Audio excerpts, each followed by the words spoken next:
Yun mga idol, ito na yung modified na version 5 na modified.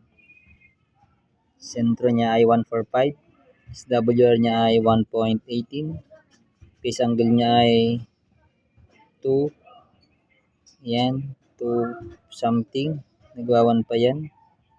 Ang ohms niya ay 59, ang lagmag niya ay negative 21. Okay. Tingnan natin kung saan yung magsisero na ano. Ayun, 144,980. Phase angle niya is 0.20, 0.16. 58 ohms, 21 lagmag. Mamaya na yung iway at oras na. Ayan. 144 to 146 amateur band to, pero hindi lang yan ang hagip niyan.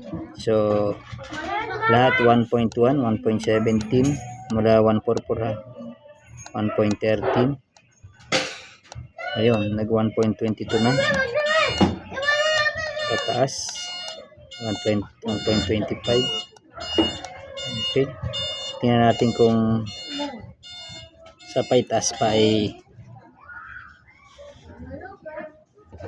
ano ang kanyang kaya pang gawin. Lagyan natin sa 154 MHz. Tapos lagyan natin sa baba ng start ng 140 MHz. So ayun, abot pa. Abot pa siya.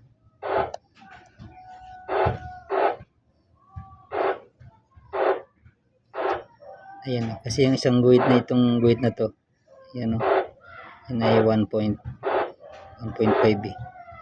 So hindi pa naabot ng 1.5. Kabilang dulo.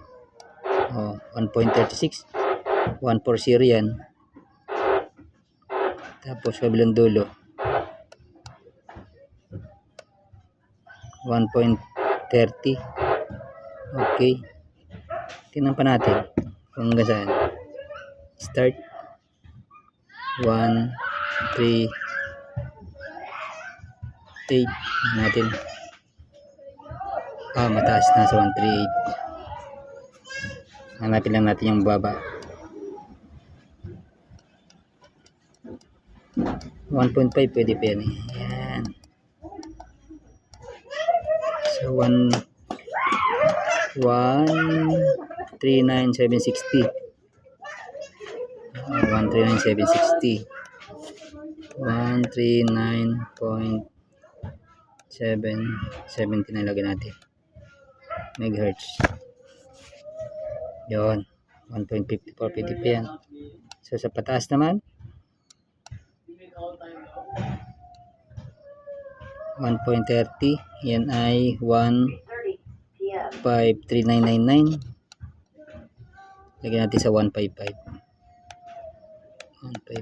MHz. Pwede pa sa 155.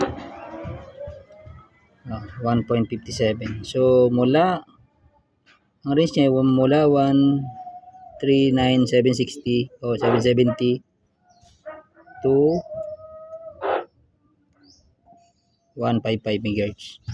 Pero ang sentro niya ay 145. Amateur. Tingnan natin sa 145.